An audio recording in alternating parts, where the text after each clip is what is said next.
আলাইকুম viewers, welcome to my channel Afroza's lifestyle. আজকে আমি আপনাদের জন্য নিয়ে এসেছি কোরবানির স্পেশাল নিহারি রেসিপি নিয়ে। আশা করি আপনাদের রেসিপিটি খুব ভালো লাগবে। নিহারি বানানোর জন্য আমি এখানে 750 গ্রামের মতো বোনলেস বিফ নিয়ে নিয়েছি। আপনারা এটা মাটন দিয়েও করতে পারেন। সবার প্রথমে আমি একটি প্যানে হাফ কাপের মতো সরিষার তেল গরম করে নিয়েছি। আপনারা সয়াবিন তেল বা অলিভ অয়েল ইউজ করতে পারেন। এরপর আমি 1 কাপ পেঁয়াজ কুচি এখানে গোল্ডেন ব্রাউন হওয়া পর্যন্ত ভেজে নেব।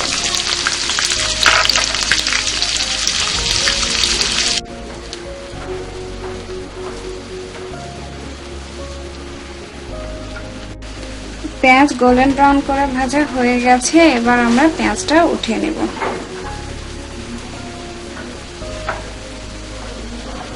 পেঁয়াজটা উঠিয়ে নেওয়ার পর আমরা বিফটা সেই যে তেলটাতে আমরা পেঁয়াজ ভেজেছি সেই তেলের মধ্যে দিয়ে দিব এবং নেড়ে চেড়ে কালার চেঞ্জ হওয়া পর্যন্ত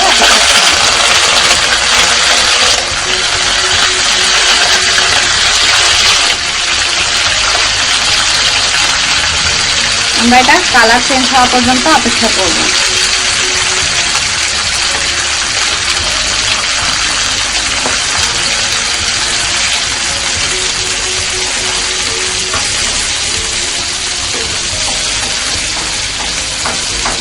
মাংসটার কালার চেঞ্জ হতে হতে আমরা এটা নিহারির মশলা যেটা সেটা তৈরি করে নেব। সবার প্রথমে আমি নিয়ে নিচ্ছি, এখানে আমি কোরবানির জন্য স্পেশাল একটি মশলা বানিয়েছিলাম। সেই মশলাটির লিঙ্ক আমি আপনাদেরকে ডেসক্রিপশন বক্সে দিয়ে দিব। এখান থেকে নিয়ে নিচ্ছি 1 টিস্পুন, নিয়ে নিচ্ছি 1 টিস্পুন লবণ, 1 টিস্পুন হলুদ গুঁড়ো, 1 টিস্পুন মরিচ গুঁড়ো, 1 টিস্পুন আদা বাটা, 1 টিস্পুন রসুন বাটা। আপনারা চাইলে এখানে আদা বাটা রসুন বাটা না দিয়ে আদা পাউডার আর রসুনের পাউডার দিতে পারেন। এরপরে আমি হালকা একটু পানি দিয়ে জাস্ট একটা স্মুথ পেস্ট বানিয়ে নেব।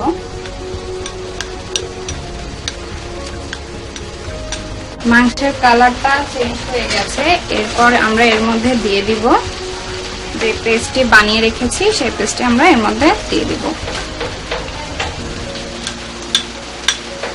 আর দিয়ে দিব যে পেঁয়াজটা বেরেস্তা করে রেখেছিলাম সেই পেঁয়াজ বেরেস্তা।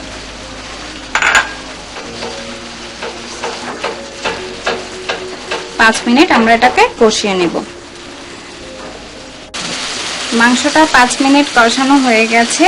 এরপর আমরা এখানে 1.5 লিটারের মতো পানি দিয়ে দিব। আপনারা চাইলে এখানে গরম পানি ইউজ করতে পারেন, বাট আমি নরমাল পানি দিয়েছি। এরপর আমরা ঢাকনা দিয়ে হাই ফ্লেমে বলক ওঠা পর্যন্ত রান্না করব। এরপর মিডিয়াম ফ্লেম করে দিব এবং 1 থেকে 1.5 ঘন্টা, যতক্ষণ পর্যন্ত না মাংসটা সিদ্ধ হয়ে যায় ততক্ষণ পর্যন্ত আমরা মাংসটা রান্না করে নেব। এরপর আমরা একটি প্যানে হাফ কাপ ময়দা, যেটা আমরা বাসায় রেগুলার ইউজ করি, সেই ময়দাটিকে টোস্ট করে নিব একদম লো ফ্লেমে।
আজকের রেসিপিটি কেমন লেগেছে অবশ্যই আপনারা এটা কমেন্টসে জানাবেন।